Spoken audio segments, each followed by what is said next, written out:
นะโมตัสสะภะคะวะโตอะระหะโตสัมมาสัมพุทธัสสะนะโมตัสสะภะคะวะโตอะระหะโตสัมมาสัมพุทธัสสะนะโมตัสสะภะคะวะโตอะระหะโตสัมมาสัมพุทธัสสะพุทธังธัมมังสังฆังนะมัสสามิอิโตปะรังสักขัจฉังธัมโมโสทโพติ I'd like to ask for permission to say a few words after our Patimokkha. When we practice many times, use that, say, dual way of being. One way we use parameters, descriptions, instructions, methods, sanya, perceptions. And on the other hand, we use our more intuitive side and our direct experience without any judgments, without any aims and goals, and try to be in the present when we're practicing and not anticipating things should be any other way than they are. So it's quite a skill to balance that sense of using the conventions, like for example the time where you sit or walk, the duration, particularly when we're on our own now more. There's not always a bell. There's usually just our own determination that we'll just sit for half an hour, 45 minutes or an hour or so. And then the other part is while we're in that framework, then we have a sense of experiencing the here and now without any anticipation or any kind of framework or so.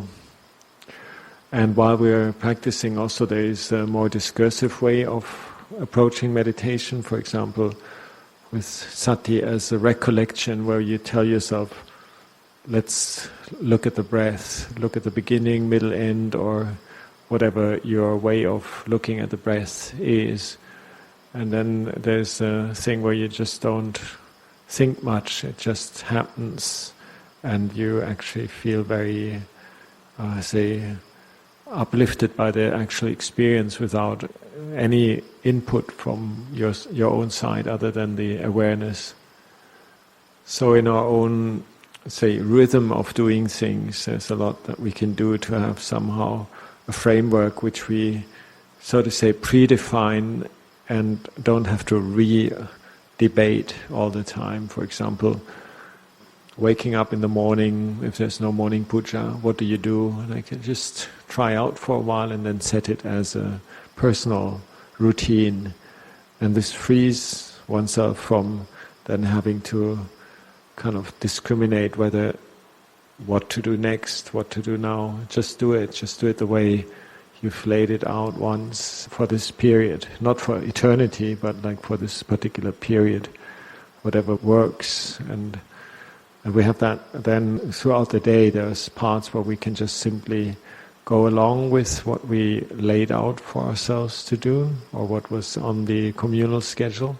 And there's parts where we have to improvise and feel it out. So important is that we generally build up a sense of not judging ourselves or not judging also the decisions in that sense that we make, not doubting about them. Say, for example, whether one does sitting meditation or walking meditation, both are good.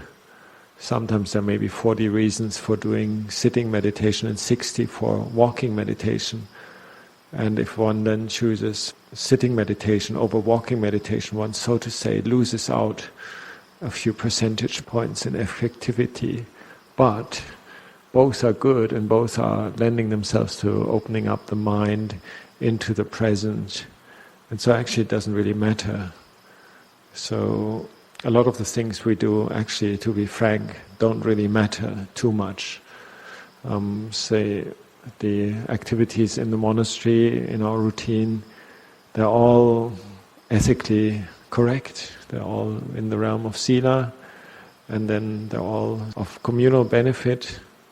even if we do things around our own kuti and just sweep the path, it's still of communal benefit. And even if we just sit alone in the sala when there's nobody there, it still is of communal benefit. Sometimes people just know about it, hear about it, or see or suspect, and they pick up on your efforts, and they kind of like have mudita with that.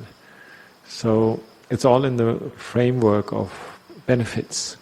So we don't have to worry about that. And particularly now in this period where we are with a fairly constant group, there's also not much adaptation in that sense that we have to kind of say integrate or adapt or make lots of efforts to communicate. I think the conversations at tea time are getting less, and one can actually see if then there's one or two of the monks coming in for their visa reasons, how much talk they bring in there, and how much like suddenly one gets into a different mode. I'm not saying that we shouldn't be friendly and exchanging our experiences and our greetings and so forth, but we can see the difference just being in this kind of like fairly acquainted mode where we just more or less don't have any news to ponder upon. At least that's for me many times not the case. And Sangati, I don't know really what kind of news I can present you. So there's not too much there compared to the pace that we used to have, like around January and June. This is pretty much minimal. So we can rest in that sense of familiarity and that sense of the framework that we're in and the amount of acquaintance that we have, even with the monks that pop in for a day or two, is so much as a basis already that we can just rest in there. We don't have to get excited or so. I feel that's a very good thing. And also we don't have to define ourselves.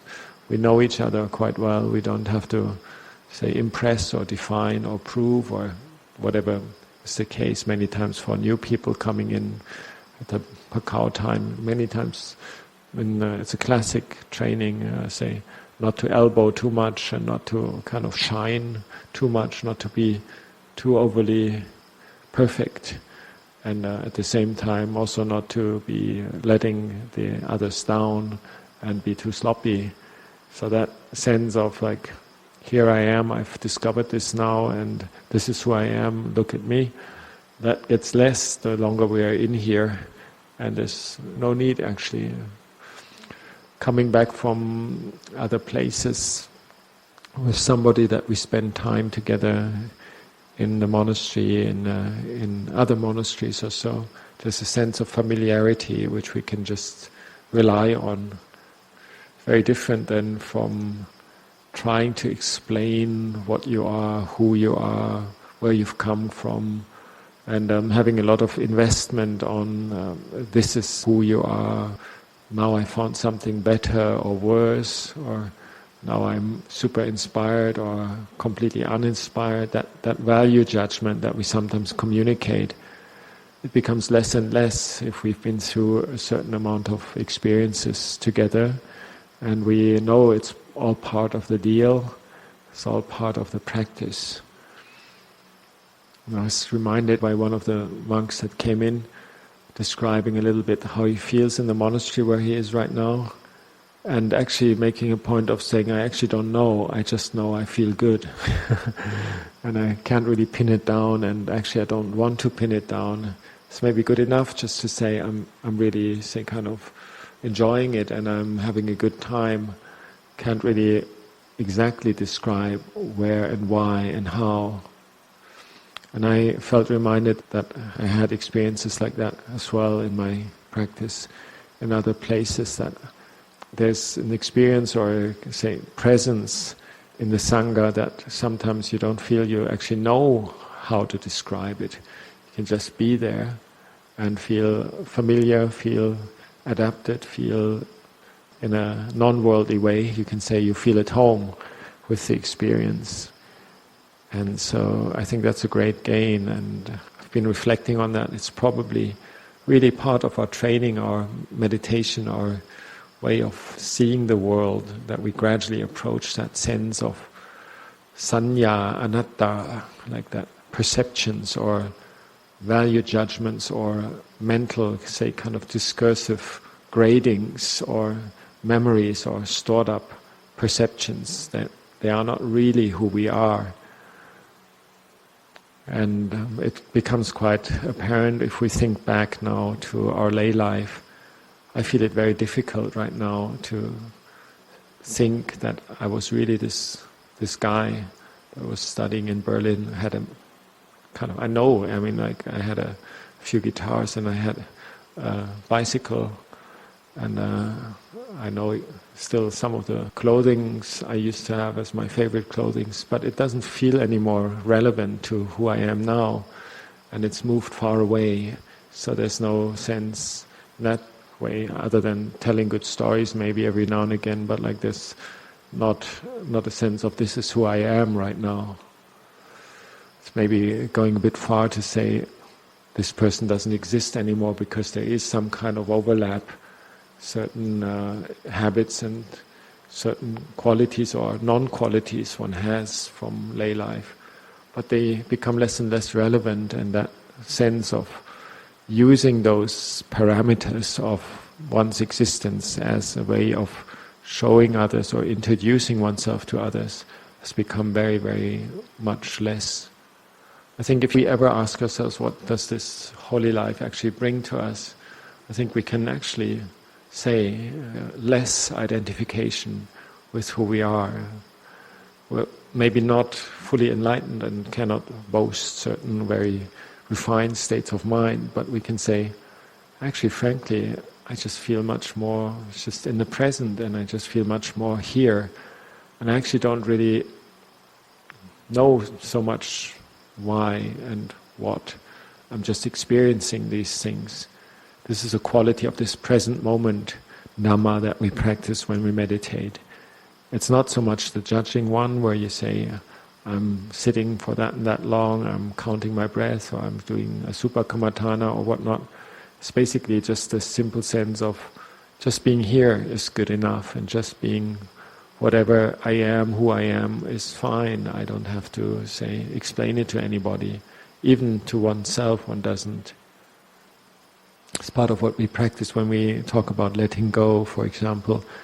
If there was something during the day or during the week that you felt had a strong investment of self, for example, a view around something, a view about what to do, what not to do, what should be done by the whole Sangha, what should be done by the abbot, or what should be done by the lay people, or bhikkhu so coming in, what should, and sometimes we do have views around it, and there's little issues here and there.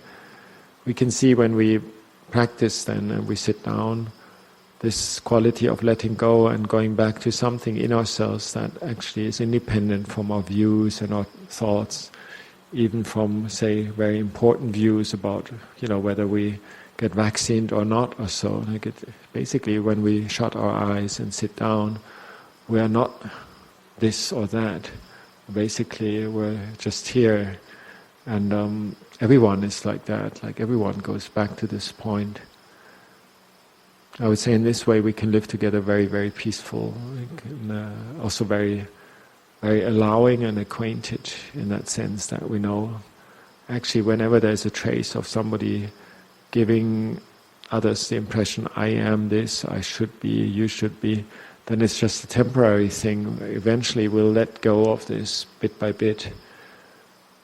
Or it just kind of like levels itself out to the, say, amount of equally valid experiences that we go through over time.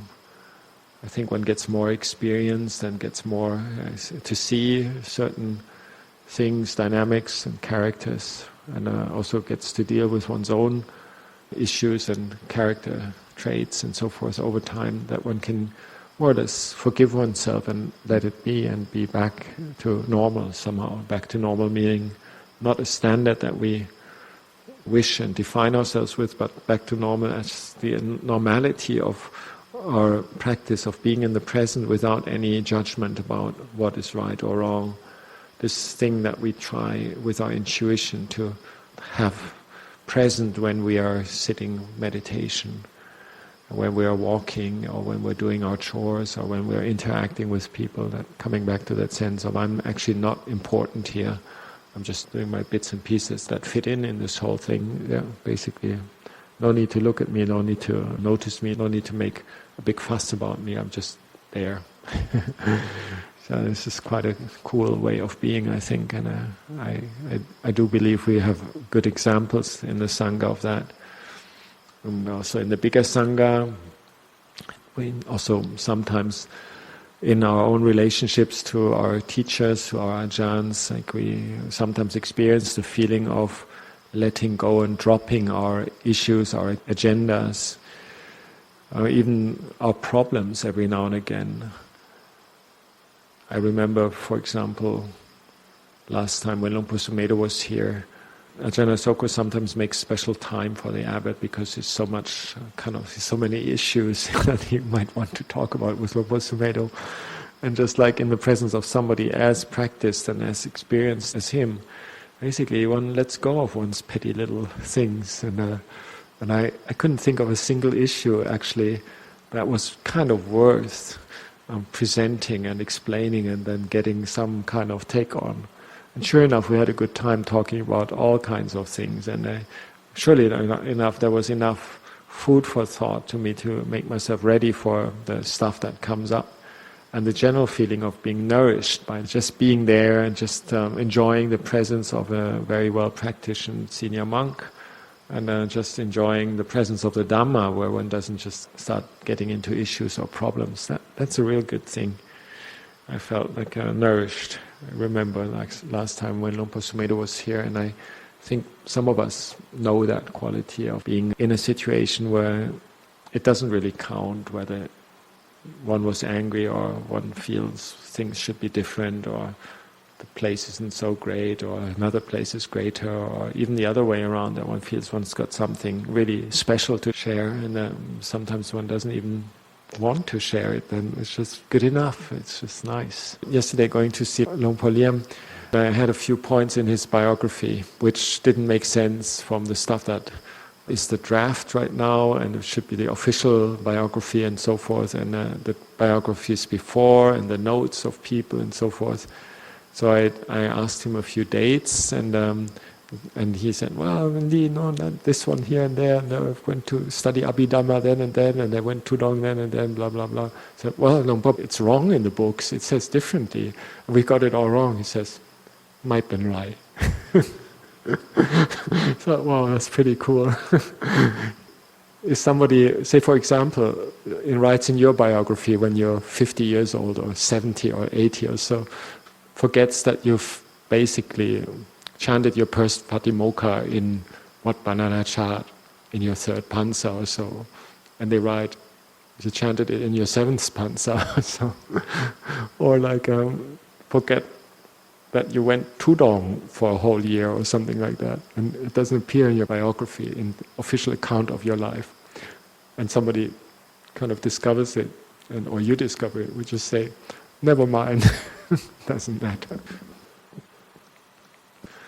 So I believe that sanya, anatta, perceptions or stored up memories, perceptions, they are not really who we are. This sense of groundedness in, it's all right, kind of no need to kind of add on anything, no need to make a story out of it. It's good and it's there. And it's helpful for us to face new situations. The deeper we feel this presence of all rightness, the more we can actually trust in that, like the next phase, the next pansa, the next visit, the next upataking shift, or the next whatever thing that happens can just be added to our experience as one of the things that happen. And then with that trust of being there, basically, we'll do the right things. We'll do things that are Dhamma. We're not doing things that are ourselves, and are only our views or ditthis or so. But we just do the right thing. We nourish this intuition of, say, being nobody and therefore having a lot of options, rather than being somebody and limiting our ways. I was thinking, again, like a bit like more practical. What sometimes spoils it is really conversations where you present yourself to somebody that you basically admire or want to impress or so, and then you say something and later you regret it, or you say something and intimidate somebody who is less, say, proficient in certain areas. And there's residues of personality there, of course. I mean, we're not completely neutral, we're not completely nobodies. But the time that we then take to let go of it and just go back to, so what, like I'm happy, he's happy, and we're in it together, and he's also got dukkha, I've got dukkha. So that time until it takes to come back to that sense of equality of experience, that there doesn't have to be a single thing that we just hold on to and point out or exaggerate. The time that we need to get to that point, I would say, gradually gets less, and we can say that's a big sadhu for our holy life, sadhu for our training, sadhu for our practice. And there's many things that fall into that category that add to it. It's not just a one single technique. These single techniques are those projects that we have. Sometimes they actually work in the other direction. Like as much as they're necessary for certain areas, there's lightness that one could say add to them. Similarly to when we say ourselves, like we'll meditate for an hour, and even though it's already late or early, very early, let's just do this. And then there's something that kind of like really doesn't work out, and we have to change our plans. Say, for example, you're trying to light some incense and some candles, and it looks all very beautiful, and you just start chanting and so forth, and then there's the insects coming. Have to change again. We can't hold on to our fixed perceptions. This is what I'm doing right now. So we have a lot of that interplay between things that we feel we are, we should be, and that we communicate or set up and so forth, and at the same time we have an openness when we do things. And that interplay is very important and makes us grow bit by bit. And sometimes the time until we realize that we got hooked up on something maybe takes a while, and particularly if it's a project that one has invested a lot of effort or so into, then sometimes it is difficult to gradually let it go or soften it up. Sometimes this does happen with aims and goals in our practice as well. You say, we really want to do this now, we've maybe read something very inspiring or found some kind of new account on the practice or some technique or some kind of convincing ajahn that we've never heard about, and then we want to emulate it and we hold on to it for a while. But it's a trial phase, and we already have a certain sense of openness and honesty about what we are doing, and the appreciation of the sense of being grounded in the presence, that hopefully we don't get lost, hopefully we don't develop another sense of atta with factors of the practice. The other part is like that sometimes the practice has its own dynamics and we're actually surprised by it and we just go along with it. Say, one hasn't really actually expected to be able, for example, to walk jongkrom and feel, say, very light and inspired and piti, sukha. Usually jongkrom may be more mechanical or so, but suddenly things happen and then one feels, oh great, I can just keep walking, and you notice actually just walking is already a timeless activity, and then you need to go to the chores and you keep walking and just you kind of keep carrying some buckets and you're just basically in the same state of mind. So these are surprises that come up. They're, say, independent actually of the program. They come from this quality of being in the present, and they come from this quality of actually having let go at that moment. And then that opens up an energy channel that takes us to new situations that we can also kind of enjoy, appreciate, or be part of. So there's also surprises coming sometimes by surprise. And the things that maybe sometimes block us is that, like when we try to describe it, or like with other people, when we revert to, say, telling them about what it is, what we're doing, because like describing what you're doing sometimes spoils it. You have all the rights to not constantly give an update on what you are doing. And it's more the quality of the conversation that counts, being a good listener and so forth. But to make a big story about this and that, no need really. And also to say, describe everything is sometimes even impossible. How can people in another country that have never been here or never experienced our particular devotion to the place, the time, to the practice and to the setting, to the culture, to Buddhism, how can they actually really get it, what it means for us? It'd be kind of quite tedious to describe it all, and it puts us into that justification mode again. What I feel really counts is being relaxed and being able to just kind of say, yeah, fine, wonderful. Yeah, it can be true, or might be quite surprised that you're actually at ease and actually happy with things. So it's more the quality of the interaction than the amount of information, or slipping back into the role of directing the sanya, the perception of what you are, who you are, of somebody else. Trying to manipulate other people's sanya and giving you some credit points, like parents or friends, other teachers or so. No need. We just do what we do, and we're happy with it, and that speaks for itself. And don't fall into the trap of giving it credit or wanting it to be given credit. I know it's sometimes difficult, but right now, since we're quite shut off and basically a bit self-centered as a community, it may be even easier. Just simply do your stuff and don't get bored, but go back to that sense of, say, a deep breathing into the, say, experience right now, rather than whatever aims and goals and techniques or say, future aspirations or so. Just say, a bit I think I've mentioned that before, that expression sukno. Isn't that happiness? Happy? I'm not saying you have to pretend, but the feeling of just, oh yeah, so fine, so good. And this is one of the exclamations of the Arya Savakas, sukno. I actually don't know the Pali thing, I have to ask our experts. But it's in the Naktam that there's a few of them, they just walk Jongkrom and they go sukno, sukno, and people think, what's he experiencing? The bliss of the heavenly nymphs or so. But it's just the bliss of being just simply there, and it's just somebody who's got nothing to worry about, and there's nothing to explain or talk about, just simply being very happy to be able to live this lifestyle and being able to experience what one is experiencing.